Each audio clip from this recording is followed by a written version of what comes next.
आप सभी भक्तों का बहुत बहुत स्वागत है इस चैनल पर।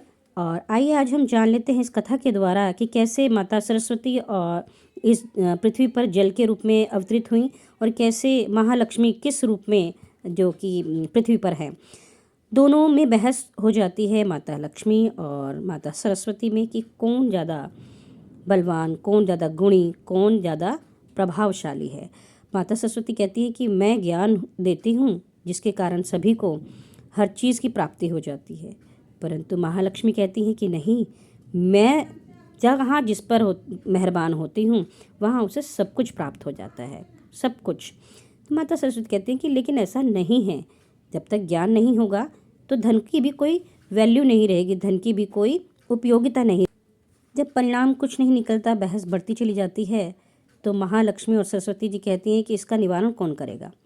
माँ गंगा के पास जाते हैं और कहते हैं कि हे देवी, आप बताइए कि कैसे जो हम दोनों की बात का समर्थन हो पाएगा कि कौन सही है। जैसे ही गंगा मैया के पास पहुँचते हैं तो गंगा मैया सरस्वती माता को थोड़ा सा ध्यान नहीं देती और माता लक्ष्मी को आकर कहती हैं, आइए बैठिए, विराजिए। माता सरस्वती को बुरा लगता है, उन्हें लगता है कि मेरा यहाँ सम्मान नहीं हुआ। फिर भी उन्होंने इस चीज़ पे ध्यान न देकर आगे बात रखी कि आप गंगा मैया, आप बताइए कि कौन ज़्यादा प्रभावशाली है। गंगा मैया महालक्ष्मी जी की वो कर देती हैं, समर्थन कर देती हैं। तो इस कारण माता रुष्ट हो जाती हैं सरस्वती और कहती हैं कि आप क्या नहीं जानती, अगर ज्ञान नहीं है किसी के पास तो एक मूर्ख के पास धन होने का कोई फ़ायदा नहीं, क्योंकि वो उसका उपयोग ही नहीं कर सकता। और अगर ज्ञान जिस व्यक्ति के पास और धन नहीं है तो वो धन अर्जित कर लेता है। माता सरस्वती को क्रोध आ जाता है और कहती हैं कि आपने पूरी तरीके से आपने एक का पक्ष लिया, आपने समर्थन नहीं किया कि जो बात सही है। तो सरस्वती माता को क्रोध आ जाता है और गंगा मैया को कहा कि अब आप पृथ्वी पर ही बहेंगी, क्योंकि आपने ये सही नहीं किया, सच का साथ नहीं दिया। और फिर क्रोध में आकर गंगा मैया को तो क्रोध में आकर श्राप दे दिया। महालक्ष्मी को कहा कि और आप सदैव तुलसा जी के स्वरूप में सदैव पृथ्वी वास करेंगी।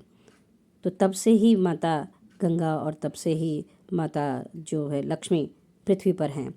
फिर दोनों को क्रोध आ जाता है, तो दोनों तो क्रोध में कुछ नहीं कहती माता लक्ष्मी, लेकिन माता जो गंगा होती हैं उनको बहुत ज़्यादा क्रोध आ जाता है और वो कहती हैं कि हाँ, आज से आप भी पृथ्वी पर लुप्त होकर बहेंगी। तो तब से ही माता सरस्वती जो है पृथ्वी पर बहती हैं, परंतु पृथ्वी के नीचे रसातल में बहती हैं। और आज के दिन ही माता सरस्वती का प्रादुर्भाव हुआ। अगर आपको ये कथा अच्छी लगी है तो प्लीज़ आगे भी बढ़ाइए ताकि औरों तक ये जानकारी जाए और हमारे जो शास्त्रों की ज्ञान है औरों तक बढ़कर पहुँचे, सभी इस ज्ञान को जानें। ऐसे ही हम और वीडियो आपके लिए बनाते रहेंगे। राधे राधे।